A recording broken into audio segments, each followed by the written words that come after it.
No matter where you work in medicine, what hospital or what role you have, we all tend to think much in the same way. We all tend to make the same mistakes in medicine, no matter what our job title is. Many of these mistakes are driven by our brains tricking us and stumbling over things. And it's fascinating to me that for one patient, we can absolutely nail the diagnosis and treatment, even when it's a very complex situation. The next patient, we can drop the ball, make a silly error, as we transform from Dr. House into Dr. Nick Riviera. And I'd like to help unpick some of the ways in which that can happen, largely through cognitive bias, with you today. First, let's take a minute and see what our brains are actually doing. And this is a common way to start talks and lessons on cognitive bias. I'm going to ask some quick questions, only a few seconds for each. It's rapid fire. Some are easy, some are tricky. Shoot from the hip, get your brain moving nice and quickly. Okay, here we go. So how good are you at your job? Be that a consultant, nurse, paramedic, whatever you are. Okay, it's been a savage shift. You're completely exhausted, but thankfully the coffee shop has a meal deal to drive up your blood sugars. You pay £1.10. The barista tells you as you walk away that the coffee is £1 more than the pastry. How much is that? The beautiful lily. Every day this behemoth of a lily doubles in size. I don't know why, but it does. It takes 48 days to cover the entire lake. How long would it take the lily patch to cover half of the lake? There are 1,000 graduates graduating today, the best day of their young lives so far. 2 classes are in here, 900 law students and 100 engineering students. I'm going to introduce you to my friend Bob. Bobby shyly shakes your hand. He notices thick, nerdy glasses. Sweat-stained, vintage Star Wars t-shirt adorns his narrow shoulders. It's an original New Hope promo shirt signed by the entire cast. He is quite clearly bookish, thoughtful, quiet and shy. What class did he graduate from? Law or engineering? Finally, here's a test to see how good you are at counting under pressure.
The vast majority of people have a tendency to rate themselves over 5. If 5 is average, most people should be 5, give or take, clustered around, maybe 6s, maybe 4s, but generally a lot of 5s. And what you tend to find is people massively overestimate their own ability, even those people that are personality-wise very humble and measured. Coffee is £1.05 if the pastry is 5p. That makes the coffee £1 more exactly. People have a tendency to say £1.10. Dollars and cents if you're America, although that's a good deal for coffee, isn't it? The lily pad, if it doubles every day, well, it'll be half the pond the day before it fills it. That's day 47. Bob is almost certainly a lawyer. 900 of the 1,000 students were lawyers. Regardless of what you think he looks like and what you think he represents, you were ignoring the basic fact that his starting chances of being a lawyer were 9 out of 10, as opposed to 1 out of 10 to be an engineer. Even if he was twice as likely to be an engineer, he's still only 8 out of 10 chance of being a lawyer. It's always lawyer all the way home. As for concentration, I suspect, as I often do, that many of us will miss strange things happening in the background. So look on the bright side of life. This isn't your cross alone to bear. Many of us make these mistakes all the time. This is a big deal, and we should really care about these weird mistakes our brains keep making. Why? Here are some headline figures for you. 15% is a diagnostic failure rate on average. That is huge. It's heavily concentrated in internal medical specialties and emergency departments. And you can understand why when you consider the time constraints, the competing interests for your attention, the decision density, the undifferentiated patients. It can be quite difficult. And diagnosis is a difficult process. It is fraught with pitfalls and traps and ways for our brains to mislead us. This is where we make our worst mistakes in medicine every time. How many mistakes? A lot. Diagnostic error is the leading cause of medical error. Now, I found it shocking, but 20% of postmortems allegedly don't match the diagnosis at the time of death. So that's 1 in 5 people were treated for the wrong thing when they died. And you have to wonder, if we knew what the right thing was, had a correct diagnosis, would they have died? Presumably many would, but all? So it's a leading cause of preventable death. If you're the litigiously minded sort, in the US, 50% of all the medical claims are due to misdiagnosis. Anyone who's worked a night shift will be more than familiar with the cognitive decline that can occur as your shift wears on. And yet none of us did a course on this in medical school. So there's this real disconnect between the issue that exists and actually the educational curriculum around it. I became interested in this area, as many have, after picking up Thinking Fast and Slow, the Nobel Prize-winning economist Daniel Kahneman's book. This is an amazing reading. Kahneman and his colleagues have dedicated their lives to understanding all the ways we make these bad decisions, act irrationally, and are sabotaged by our brains. The paradigm that's increasingly accepted, due to a lot of his work and others, is that there are 2 ways that we think, type 1 and type 2. Type 1 is fast, it's intuitive, it's the way that I had asked you to think earlier during those 5 questions. Shoot from the hip, pattern recognition. It's very, very efficient. It doesn't take a lot of energy. You can just rattle off decisions very quickly, but it's vulnerable because it's so fast to a lot of these irrational biases. In medicine, someone shows you a quick ECG, normal, boom. Kid's got a non-blanching rash, meningitis, boom. Old man is pale, clammy, grabbing a chest, MI, boom. This is an essential tool for life. It's extra important in emergencies when you can't afford to be expending the time, the brain power, weighing up all these factors and pondering outliers. It's the type of thinking that kept us alive on the savannah. You need to make a decision right now. Is that a tiger in the grass? Is that a stick or is that a snake? There is a fancy word for these type of shortcuts. They're called heuristics and described as judgmental shortcuts that get us where we need to go and quickly, but at the cost of sending us off course sometimes. Sometimes you're going to run away from a stick. But overall, that's a good deal if you sometimes escape a snake bite. The problem is that healthcare is way more complicated than life in the savannah. There are snakes everywhere. Okay, so what is type 2 then? Well, type 2 thinking is our slow, nerdy thinking. It's difficult. It's a bit of a pain, to be honest. It works against patterns. It tries to ignore them. It stops to look at the stick and think more carefully. Well, it's not really snake country, is it? And it's the wrong colour. It looks a bit more like the tree that it's lying under. The man is grabbing his chest, sure, but his leg is in a cast and there's a hanky in the corner with some blood on it and a box of unopened heparin on the table. Now you're thinking about PEs, maybe. This thinking didn't keep us alive on the savannah necessarily, but it helped us do very clever things, making tools and solving problems and building civilization. To be a good decision maker, you need both. You need the skill to know when should you be using type 1 and when type 2. A mistake you make because of these heuristics going wrong, we call cognitive bias. And this isn't all psychology mumbo jumbo. When you are thinking in type 1 or type 2 or trying to overcome a bias, perhaps looking at the stick more closely, we see that different parts of your brain light up as they're used on functional MRI. And as you get better and better at this type of thinking, you use less and less of your brain's precious, oh so precious energies.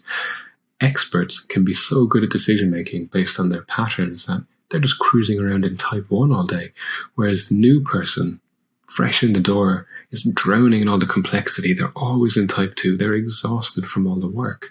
An interesting example is paramedics, which I've been reading about recently. There's a lot of decision making in a paramedic's job. Each diamond on the left is a decision. The average emergency call, there are 42, which is a really high density of decisions. Most of those are around airways and drugs. That's a lot. The idea that we're striving towards is that if we can work out a way to avoid the mistakes that type 1 induces, to debias you somehow, we can flick you into type 2 and work towards more accurate diagnoses. Let's take a look at some cases to illustrate some of the common biases. Now, there's hundreds of these described, so we're not going to be able to touch on all of them, but let's just highlight a few to give you a flavour of what's out there, and I'll help point you towards some more interesting reading. Disgruntled nurse hands you the patient's file. James is back again, she grumbles. He's well known to the department. He attends on a few occasions per month. Exquisite pain, no source ever found. It'll only ever respond to opiates. Colourful history, and he's currently an active drug user. He's had at least one heroin overdose, unfortunately, in the last few months. Hunched over the bed, 11 out of 10 pain, shooting down to his groin. He won't let anyone examine him. He knows nothing is going to relieve the pain except the drug that begins with O, but he can't remember. I can't remember the name. Maybe it's oxycodone, he says. He slaps your hand away when you come to examine him. 11 out of 10 pain, didn't you hear me? Oxycodone first, man. So 3 quick questions to ask yourself. What's your clinical impression of the situation? And what analgesia are you going to give him now? What's your next investigation? So I'm going to presume you paused and spent a few minutes deliberating. The trap here, of course, is that James is febrile, he's tachycardic, his rest rates are up. He has meaningful deranged physiology. And regardless of his opiate-seeking behaviour or his colourful history, this is a man who's presenting with a legitimately acute abdomen. The questions that I'm throwing at you are purposely trying to distract you from that and get you to focus on his previous behaviours. If you said anything other than, I would give him whatever analgesia he needs and proceed to a CT or some other sort of meaningful investigation of that abdomen, I think you'd be wrong, actually. The clinical impression here is not that he is just a drug-seeking behaviour, it's that he may or may not be a drug-seeking behaviour, but he is a sick man. This is an example of the representative heuristic. That's when you look like a duck and you quack like a duck, but actually you're a goose. Remember Bob the lawyer from earlier? Some of us thought he belonged to engineering class because he seemed a bit like an engineer. It's the same here. To many, James seems to belong to a family of patients who seek drugs, perhaps. But to a more thoughtful clinician, you can see while he does look a bit like that phenotype, he actually belongs to a different family, an acute abdomen. Another nice example from the emergency department is when nurses were given scenarios of patients with strokes and heart attacks, sometimes they were told their breath smelled of alcohol. That additional information had a really big effect. They were much less likely to make the correct diagnosis. Again, representativeness. Just because they smelled of booze doesn't mean that you can categorize them as a boozer with a boozy problem. They still have heart attacks. What's the abnormality here? This person presented with, I presume, a sore finger. How about this? He's got a cough. What's the issue? And then the third one, a 60-year-old man with severe depression and heart failure, presenting with a low pulse and a low blood pressure. Empty pill bottles, oxycodone and diazepam written all over them. What are you going to do? Well, those of you with some experience in this area may well give some naloxone, but what if I told you 10 milligrams later, there was no real effect and he remained hypotensive? This man had access to a lot of medications, so why did we stop at oxycodone? Patient with heart failure is almost certainly on multiple cardiac medications, and sure enough, glucagon administered for his beta blocker overdose immediately improved him. History later would reveal he had taken a metoprolol overdose in addition to his opiates and benzos. You may have seen the fracture of the third digit here. You probably don't win a prize for that, but you would if you noticed the displaced lateral fracture of the fourth digit at the base there. Similarly, there may or may not be something retrocardiac here, but this man has dextrocardia. Now, this is an example of search satisfying, and this is a universal human tendency. We stop searching and stop looking for any other findings once we have found something that we can cling on to. The term satisficing was coined by yet another Nobel Prize-winning economist and polymath, I suppose, Herbert Simon. It's a hybrid of satisfying and sufficing. It's premature closure, when you have a tendency to stop decision-making at the first reasonable solution. It's a bad idea, and it is very dangerous. Here's some examples from the emergency department. The rush of blood and joy as you extract the shattered glass from somebody's hand, but have you got it all? Patting yourself on the back when you spot the quite subtle spinal fracture. But again, what have you missed? How many other spinal fractures are there? The force transmitted up the long bones of the leg during a fall can fracture more than just the heel. Similarly, with ring structures, multiple fractures are reasonably common. Let's do one more. 55-year-old type 1 diabetic who's a week after a cholecystectomy. She comes in coughing and short of breath with nondescript bloods and an x-ray, but her deep dimers are raised.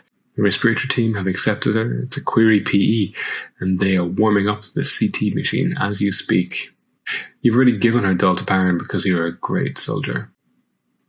But oh no, your patient's blood pressure is dropping and she is tachycardic. Now at 90/70, she's starting to look very unwell. No obvious bleeding you can see as you glance over at the heparin syringe. Thrombolize now or wait for a CTPA. This is an example of diagnostic momentum. It's a bit on the nose, I admit. She probably doesn't have a PE. She might, but equally, she's a week after surgery and a febrile type 1 diabetic. She may well be septic or having an MI. I didn't even mention an ECG, and chest x-rays are pretty poor at picking up a lot of pneumonias. Diagnostic momentum, so accepting that previous label or diagnosis without enough healthy skepticism, is really very common on the wards. I see it all the time, particularly the more junior staff blindly following someone more senior without question. It's exacerbated by shift work, continuous handovers, breaks in continuity, but it can happen all the time. Even in triage, someone triaged as not sick. So as you glance over them, your assumption is that they're not sick. And when you finally do see them, you're working from the baseline of you're not sick. It is, of course, going to be increasingly prevalent in this time of COVID-19.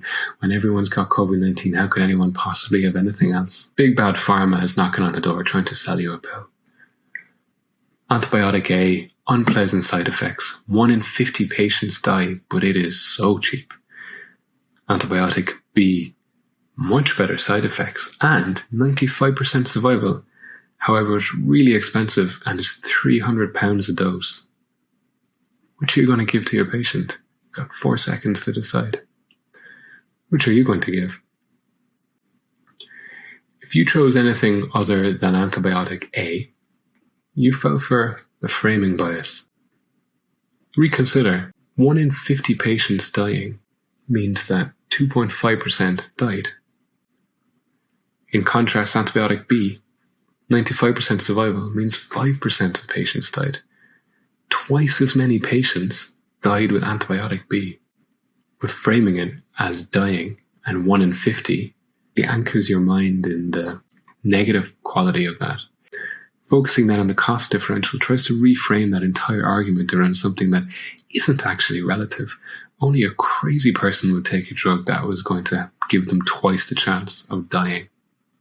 And an elegant representation of this visually is seeing these 2 black lines of the exact same length, and yet I still, in my heart of hearts, look at this and always wonder and measure. Simply the contextual elements around the same information can completely change how you interpret them. Advertisers have been using this trick on us for decades, and do not worry, big pharma are much the same. Be skeptical and be accurate in your readings, always. You look at the prevalence of a lot of these biases in the cohort during a trial that I ran in 2018, spoiler, didn't work. You see that these are really, really common. To summarize a master's dissertation for you here, there are basically 3 things that have some evidence to support their use. That is slowing down, using checklists in the appropriate scenario, particularly around surgical safety checklists. There's a bit of evidence for reading ECGs as well. Things that are narrow in focus, where the cognitive forcing elements of a checklist are going to ensure that you don't miss anything essential. And metacognition, that is a fancy word for saying thinking about thinking. So asking yourself questions, poking at yourself, cross-examining yourself like a lawyer. What doesn't seem to work, unfortunately, is education. Teaching sessions about reducing bias tend not to help reduce bias. Teaching statistics seems to be a bit worse again. Cognitive forcing tools, jury's out at the moment. Cognitive forcing tools, jury's out so far.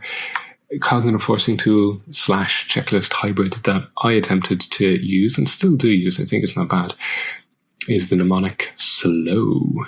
It's elegant to me because slow is exactly what you should be trying to do when you are trying to solve a tricky case. Conveniently, as is the nature of mnemonics, each letter in the word slow also stands for an evidence-based intervention based on the literature that does exist thus far, largely around metacognition. So S, are you sure about that? Question yourself. Raise doubt in your own mind. Pause and look at that data, see what's lacking. I'm straining a bit here to get 3 L's all into one letter, but it worked. What about the opposite? I think this is quite useful, depending on the situation, obviously, but consider, what if you are wrong? As in W, the worst case scenario, what else could it be? This is a kind of safety netting that is probably going to happen a lot in the emergency departments and in communities and general practitioners, but we can all do a bit of this. BMJ, in their infinite wisdom, felt much the same, that slowing down was of some value. Seeking alternate diagnoses, as I said, and asking yourself questions. Okay, well, I hope that was helpful, and let me know if there's anything you'd like me to cover. I'll come back to cognitive bias and talk some more about some specific ones that I think are really interesting.